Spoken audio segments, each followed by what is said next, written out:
स्वागत है आपका आपके अपने चैनल ज्ञान गुरु एकेडमी में। प्यारे बच्चों, हम कक्षा 10 का विज्ञान पढ़ रहे हैं और कक्षा 10 के विज्ञान में हमने काफी लेक्चर्स कर लिया। पिछले 6 लेक्चरों में हमने काफी कुछ सीख लिया है, हमने कुछ क्वेश्चंस भी कर लिया है। बच्चों, पिछले लेक्चरों में हमने रासायनिक अभिक्रिया क्या होती है, रासायनिक समीकरण क्या होता है, समीकरण को संतुलित करना, बाकी से रिलेटेड जो क्वेश्चन थे सबको हमने कर लिया है।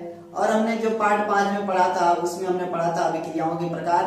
तो उसमें हमने रासायनिक अभिक्रियाओं के प्रकार में 2 अभिक्रियाएं हमने पढ़ ली थी, संयोजन अभिक्रिया और वियोजन अभिक्रिया।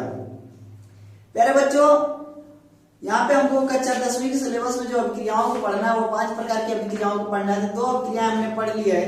तो तीसरी अभिक्रिया आपकी क्या आती है बच्चों? डिस्प्लेसमेंट रिएक्शन, यानी कि वो आपकी अभिक्रिया क्या है बच्चों? विस्थापन अभिक्रिया। विस्थापन अभिक्रिया होती क्या है उनको थोड़ा सा हम समझ लेते हैं। तो विस्थापन अभिक्रियाएं उन अभिक्रियाओं को कहते हैं, देख लीजिए, जैसे ऐसी अभिक्रिया जिसमें एक अभिकारक या फिर एकल अभिकारक, एक अभिकारक या फिर एकल अभिकारक के परमाणु, जो एकल अभिकारक होते हैं उनके परमाणु या परमाणु समूह का दूसरे अभिकारक के परमाणु या परमाणु समूह से विस्थापित हो जाते हैं। मतलब क्या हुआ? 2 अभिकारक हैं, उनमें से एक अभिकारक का परमाणु क्या होता है? दूसरे अभिकारक के परमाणु से अलग हो जाएगा और उनके साथ वो रिएक्शन करेगा। ठीक है, तो क्या होते हैं? उनसे क्या होते हैं बेटा? विस्थापित हो जाता है। विस्थापित होने की वजह से इसे हम विस्थापन अभिक्रिया कहते हैं। उनका विस्थापन हो जाता है और इस अभिक्रिया में अधिक क्रियाशील धातु का कम क्रियाशील धातु को विस्थापित कर लेते हैं। जो अधिक अभिक्रियाशील धातु होती है वह कम अभिक्रियाशील धातु को क्या कर लेती है? विस्थापित कर लेती है। तब यहाँ पे हमको इसे अच्छी तरह से समझने के लिए हमें अभिक्रियाशीलता का ज्ञान होना बहुत जरूरी है। तो आइए हम थोड़ा समझ लेते हैं कि अभिक्रियाशीलता की श्रेणी क्या होती है। और इसे आप लोग खूब अच्छी तरह से पढ़िएगा, क्योंकि कक्षा 10वीं में जो पूछता है आप लोग का बेटा, वो पूछता है, जो टिप्पणी पूछता है 2 नंबर में, कभी कभी वो पूछ देता है कि अभिक्रियाशीलता की श्रेणी पे टिप्पणी लिखिए। तो वो चीज आप लोग यहाँ पे समझ जाइए, अभिक्रियाशीलता की श्रेणी पे टिप्पणी हम कैसे लिखेंगे। यहाँ पे आप क्या करो, एक बॉक्स बना लो बेटा, और बॉक्स में क्या क्या करना है आपको मैं बता देता हूँ किस तरह से समझेंगे। ठीक है, बॉक्स में क्या क्या आप समझेंगे वो समझ जाइए। यहाँ पे क्या करना है बच्चों? आपको क्या करना है कि यहाँ पे तत्व का नाम लिखना है कि कौन कौन से तत्व हैं जो ज्यादा अभिक्रियाशील होते हैं। ये हम क्या बना रहे हैं? अभिक्रियाशीलता की श्रेणी। अगर आप लोग हेडिंग बना के लिख रहे हैं तो इन्हें आप लोग हेडिंग में बनाइएगा, अभिक्रियाशीलता की श्रेणी। क्या बच्चों? अभिक्रियाशीलता की श्रेणी। यहाँ पे तत्व कौन कौन से होते हैं जो ज्यादा अभिक्रियाशील होते हैं। उसके बाद दूसरी चीज, अभिक्रियाशीलता के तत्व, और वहां पे मैं उसका नाम लिख देता हूँ, उसे हम क्या बुलाते हैं। और इधर आप लोग को आसानी से समझने के लिए उसके लिए मैं ट्रिक लिख देता हूँ कि आप किस तरह से एक ट्रिक के द्वारा इसे समझ पाएंगे। आइए देखते हैं। सबसे पहले जो अभिक्रियाशील, सबसे ज्यादा रिएक्टिव जो तत्व होता है, सबसे ज्यादा अभिक्रियाशील जो तत्व होता है बेटा, वह होता है आप लोग का के को आप लोग क्या कहते हो बच्चों? पोटेशियम। सबसे ज्यादा अभिक्रियाशील तत्व में आप लोग का पोटेशियम है। उसके बाद दूसरे नंबर पे आता है Na को आप लोग क्या कहते हो बच्चों? सोडियम। और तीसरे नंबर पे आता है आप लोग का Ca को आप लोग क्या कहते हो? कैल्शियम। उसके बाद फिर आप लोग का क्या आता है बच्चों? Mg यानी कि मैग्नीशियम। Al यानी कि एल्यूमिनियम। Zn यानी कि जिंक। उसके बाद क्या होता है बेटा? Zn के बाद आप लोग का आता है फेरस। क्या आता है? फेरस। फेरस को आप लोग क्या कहते हो? लोहा। उसके बाद आता है, नीचे तक आ रहा है सर, यहाँ तक आ रहा है, चलिए, क्या होता है बेटा? Pb। अगला क्या हो जाएगा आप लोग का? Pb, जिसे आप लोग क्या कहते हो? लेड। उसके बाद आएगा H यानी कि हाइड्रोजन। उसके बाद आता है Cu यानी कि कॉपर। उसके बाद क्या आएगा बेटा? Hg यानी कि मरकरी। उसके बाद आएगा Ag आप लोग का क्या होता है बच्चों?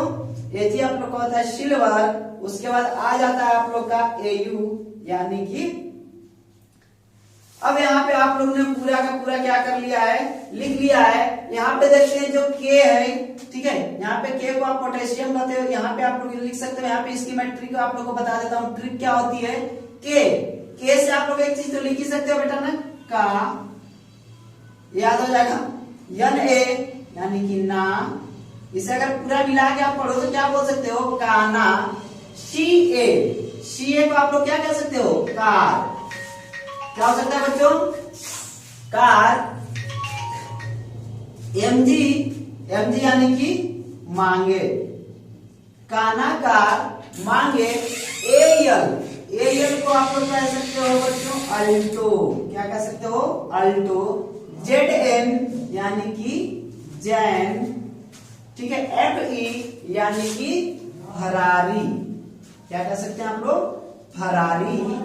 PB यानी कि प्रभु, PB यानी कि प्रभु। H यानी कि क्या हो जाएगा, काना कार मांगे अल्टो जैन फरारी प्रभु। H से हम लिख देते हैं बच्चों हीना। क्या लिख देते हैं, हीना। यहाँ पे हुआ हीना। और CU जिसे हम लिख देते हैं क्यू। HG यानी कि इसे हम लिख देते हैं होकर। AG यानी कि आएगी। क्या होगा बच्चों, आएगी। AU मतलब ऑटो यानी ऑटो की सवारी। इस वर्ड को पूरा करने के लिए मैं यहाँ लिख देता हूँ ऑटो की सवारी, ताकि हमारा सेंटेंस पूरा हो जाए। ठीक है, क्या हो जाए बेटा, सेंटेंस पूरा हो जाए। यहाँ पे अब आप लोग देख सकते हैं, क्या देख सकते हैं, के का और यन का ना, यानी टोटल आप इसे बोलोगे तो काना। उसके बाद सी है कार, काना कार। MG मांगे। AL Alto. ZN Jain. FE Ferrari. PB प्रभु। H का हीना। CU का क्यों। HG का होकर। AG का आएगी। AU यानी कि ऑटो की सवारी।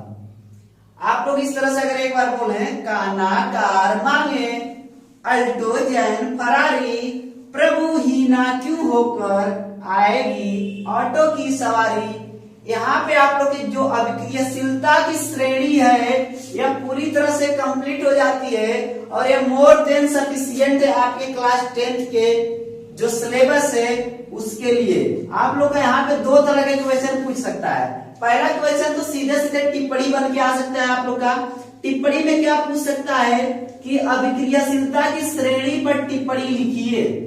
पहली चीज इस तरह का क्वेश्चन आ सकता है कि अभिक्रियाशीलता की श्रेणी पर क्या कीजिए बच्चों, टिप्पणी लिखिए।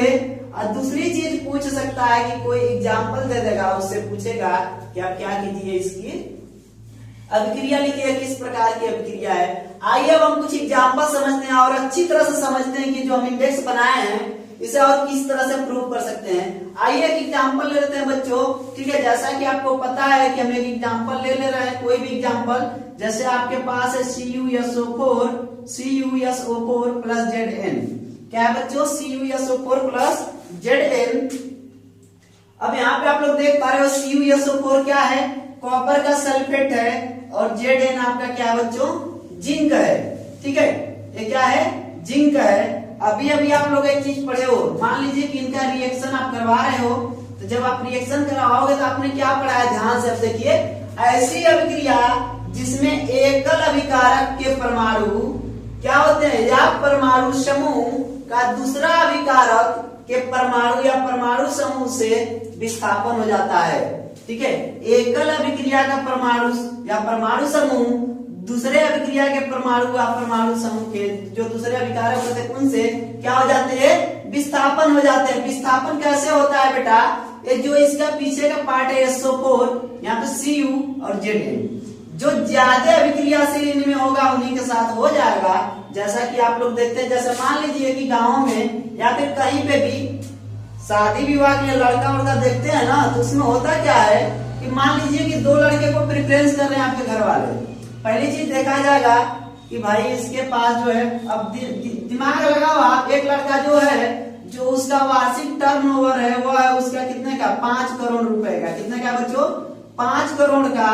और दूसरा लड़का जो है उसका जो वार्षिक टर्नओवर है वो है उसका 5 लाख का। टर्नओवर का आप लोग मतलब समझते हो यानी कि एक साल की इसकी टोटल कमाई, यानी एक साल की इस लड़के की टोटल है, दोनों बुआ हैं, दोनों लड़के हैं, दोनों शादी के लिए लड़के देखे जा रहे हैं। तो अब बताओ कि घर वाले, जो लड़की के घर वाले किसको पसंद करेंगे? आप लोग दिमाग लगाओ, किसको पसंद करेंगे? सिंपल सी बात है भाई, अमीर व्यक्ति को पसंद किया जाएगा। तो इसमें भी वही सेम नियम आप लगाएंगे, CU+4 प्लस ZN। अब इसमें अमीर कौन है, इसको पहचानने के लिए हमने आपको यहाँ पे पूरी लिस्ट दे दी है। जो ऊपर है वो अमीर है। बताइए CU और ZN में कौन ऊपर है बेटा? यहाँ से आप देखते चलिए, CKNA CA MG AL ZN। और CU किधर है? यहाँ पे। कौन नीचे है? CU। ऊपर कौन है? ZN। तो शादी किसके साथ की जाएगी? बताइए, शादी किसके साथ की जाएगी? इस 5 करोड़ वाले के साथ, यानी कि जो इसमें अमीर है उनके साथ क्या की जाएगी बच्चों? शादी की जाएगी। तो अब आप लोग समझ चुके होंगे कि अभिक्रिया किसके साथ यह SO4 करने वाला है। जब बनेगा ये हमारा समीकरण ZN और इसकी SO4 की शादी हो गई ZN के साथ, ZnSO4 प्लस क्या हुआ भाई? ये जो कॉपर था ये तो हट के दूसरा तरफ चला जाएगा ना, ये यहाँ आ गया आप लोग का CU। समझे बच्चों? ये था आप लोग का एक एग्जाम्पल, इसे समझने के लिए। अगर आप लोग को यह समझ में आया तो अच्छी बात है, नहीं तो मैं आप लोग के लिए एक और एग्जाम्पल करवा देता हूं। जैसे मान लीजिए कि आपके पास यहाँ पे एक एग्जाम्पल है PB प्लस CuCl2। ठीक है क्या बच्चों? PB plus CuCl2। अब बताइए, सिंपल सी बात है, वही नियम लगाओ शादी वाला। अगर भूल गए हो तो यहाँ देख लो भाई, अगर इसको भी आप भूल जा रहे हो तो एक ट्रिक देख लो बेटा। किसी भी तरह से पढ़ो, किसी भी तरह से पढ़ो, लेकिन भूलो मत, क्योंकि आपको 10वीं के एग्जाम में अच्छे नंबर लेके आने हैं। जो 2021 का एग्जाम होने वाला है, उसके लिए हम काफी मेहनत के साथ आपके लिए जो बना गिना रहे कंटेंट, जो इतनी अच्छी तरह से आप लोगों को समझाने के लिए लेके आ रहे हैं, इसके लिए काफी मेहनत पड़ रही है। तो आपको भी क्या करना है कि उसी मेहनत के साथ पढ़ना है। अब यहाँ पे देखिए PB और CU, इन दोनों में शादी किसकी होगी? सिंपल सी बात है बेटा, अभी क्या बताया हूं, जो अमीर होगा। अमीर कौन है इसमें? PB और CU में। अगर भूल चुके हो तो इधर ध्यान से देखना, यहाँ पे देखिए कौन पहले आ रहा है? CU। और PB किधर है? उसके पहले। यानी कि अमीर कौन है बच्चों? PB। तो शादी किसकी होगी? PB की। तो अभिक्रिया क्या बनेगी? PB और जो Cl2 है इनके साथ इनकी अभिक्रिया, तो PbCl2 प्लस लास्ट में क्या बचा बच्चों? Cu copper. समझ गए आप लोग? ये दो एग्जाम्पल्स आप लोग के थे। और आइए एक और एग्जाम्पल देख लेते हैं, तीसरा एग्जाम्पल। तीसरा एग्जाम्पल बेटा बहुत ही अच्छा एग्जाम्पल है आप लोग के लिए, Fe प्लस CuSO4। सिंपल सी बात है, यहाँ पे भी आप लोग वही नियम लगाएंगे जो आप लोग को बताया हूँ अभी अभी। इसमें कौन, CU और Fe दोनों में कौन ज्यादा अभिक्रियाशील है? अभिक्रियाशील जानने के लिए आपके पास ये अभिक्रियाशीलता की पूरी श्रेणी है। यहाँ पे आप चेक करेंगे FeCu, तो यहाँ पे आप देख पाएंगे बेटा Fe A है और Cu आपका A है, यानी कि Fe ऊपर आता है, यानी कि कौन होगा? Fe। उसके बाद क्या लिखोगे इनमें से? SO4। यहाँ पे आप लिख सकते हो FeSO4 प्लस Cu आपका इधर है। तो इस तरह से हमने क्या पढ़ा बेटा? विस्थापन अभिक्रिया। विस्थापन अभिक्रिया यानी डिस्प्लेसमेंट रिएक्शन। डिस्प्लेसमेंट रिएक्शन में हमने अभी अभी पढ़ा बेटा ऐसी अभिक्रिया जिसमें एकल अभिकारक क्या हुए थे सभी में, देखिए ध्यान से, एकल अभिकारक के परमाणु या परमाणु समूह, इनके जो परमाणु थे या परमाणुओं के समूह थे का दूसरे अभिकारक के परमाणु, ये जो दूसरे अभिकारक थे ना इनके साथ, दोनों तो अभिकारक थे ना, इनके साथ क्या हुआ? विस्थापन हो जाता है। तो आपने देखा ना, ये इधर से उधर हो गए, अपने स्थान को चेंज कर लिए, डिस्प्लेसमेंट हो गए। इसी अभिक्रिया को हम क्या कहते हैं बेटा? इस अभिक्रिया में अधिक क्रियाशील धातु कम क्रियाशील धातु को विस्थापित कर देता है। आपने देखा जो ज्यादा क्रियाशील था, इसमें कौन ज्यादा क्रियाशील था? Zn। इसने क्या था? कम अभिक्रियाशील थी, इनको पीछे कर दिया। ध्यान से देखिए, विस्थापित कर दिया। इसमें ध्यान से देखिए कौन ज्यादा अभिक्रियाशील है। यहाँ पे आप लोग देख पा रहे हो, यहाँ पे जो है Pp यानी कि लेड आप लोग का ज्यादा क्रियाशील है, इसलिए इसको क्या कर देगा? पीछे कर देगा जो कम क्रियाशील है। इसमें भी ध्यान से देखिए आप लोग, Fe और Cu में क्या हो रही है? यहाँ पे दो लोगों के दो प्रतिद्वंदी हैं, दो लोगों के बीच जंग हो रही है। तो हारेगा कौन? जो ज्यादा पावर वाला होगा। तो जो ज्यादा पावर वाला होगा उसके लास्ट में नंबर है, जो ज्यादा पावर वाला है उसका ऊपर और जो कम पावर वाला है उसका नीचे। ठीक है बच्चों, जो कम पावर वाला है उसका क्या होगा नीचे, जो ज्यादा पावर वाला है ऊपर। इस तरह से आप देख सकते हैं। तो यहाँ पे एपी और सीयू में यहाँ दो लोगों में जंग हुई, यानी कि जब दो लोगों में जंग हुई तो कौन था बेटा, पावरफुल हो रहा था आपका कौन, एपी। इसलिए क्या हुआ, इसने क्या किया, सीयू को प्रतिस्थापित करके पीछे कर दिया। समझ गए आप लोग। तो इस तरह से आपने क्या किया बच्चों, डिस्प्लेसमेंट रिएक्शन अच्छी तरह से पढ़ लिया। प्यारे बच्चों, आज का क्लास यही समाप्त किया जाता है। अगले क्लास में हम पढ़ेंगे जो दो आपकी अभिक्रियाएं बची हुई हैं, उन दोनों अभिक्रियाओं को, जो कि अपचयन वाली अभिक्रिया थी आपकी और द्वितीय विस्थापन अभिक्रिया थी। तो प्यारे बच्चों, अगर आपको हमारी वीडियो पसंद आए तो लाइक, शेयर और सब्सक्राइब करना ना भूलें। और साथ ही अगर आप हमारे चैनल पर नए हैं तो सब्सक्राइब करके बेल आइकन को जरूर दबा दें, इसलिए क्योंकि हमारे आने वाली वीडियो का नोटिफिकेशन सबसे पहले आप तक पहुंचे, इसके लिए आपको बेल आइकन दबाना होगा। तो प्यारे बच्चों, आज का क्लास यही समाप्त करते हैं। धन्यवाद।